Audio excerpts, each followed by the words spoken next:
घर के माली हालात ज़्यादा अच्छे नहीं थे, लेकिन फिर भी बेहतर गुजारा चल रहा था। उस रात शौहर थकान से चूर घर आया। बेगम ने जली कुटी सुनाई। तकरार बढ़ गई।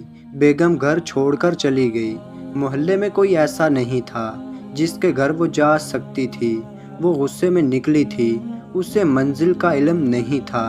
वो मोहल्ले की गलियों में इधर उधर भटक रही थी। उसे घर से किसी खातून की आवाज़ सुनाई दी। ये एक परेशान हाल माँ की आवाज़ थी, जो अपने बीमार बच्चे के लिए दुआ कर रही थी कि अल्लाह मियाँ मेरे बच्चे को जल्द ठीक कर दे, ताकि ये भी मोहल्ले के बच्चों के साथ खेल सके और मेरी आंखें ठंडी हों। एक और घर से आवाज़ आ रही थी, जहाँ एक खाली गोख माँ रब से औलाद मांग रही थी। वो आगे बढ़ी। ये एक और घर था। वो खिड़की के करीब खड़ी हुई। अंदर बेगम शौहर से कह रही थी कि आप मालिक के मकान से कह दें कि इस महीने कुछ दिन मोहलत दे। वो रोज़ रोज़ आकर तंग कर रहा है।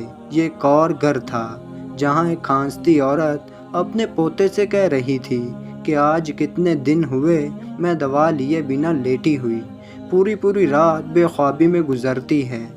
पोता आगे से जवाब देता है, दादी वो मेडिकल वाला बुधार नहीं देता, मैं कहाँ से दवाई के लिए पैसे लाऊं।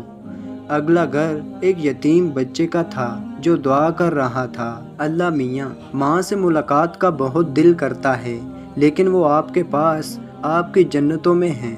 घर से भागी वो औरत कुछ देर वहीं खड़ी रही और वापस ये सोचते घर की तरफ पलट गई कि ये जो लोग हमारे सामने अपने आप को खुशबाश जाहिर करते हैं, उन सब की कोई ना कोई कहानी होती है। ये अपना दुख और दर्द छुपाकर जीते हैं। वो औरत घर लौट आई और अल्लाह ताला का शुक्र अदा किया कि इसके पास घर, औलाद और शौहर जैसी नेमतें हैं। ज़रूरी नहीं कि आपको खुश नज़र आने वाले सब लोगों की ज़िंदगियाँ परफेक्ट हैं। उनकी लाइफ में कोई परेशानी या दुख नहीं, कोई गम या अलमा नहीं।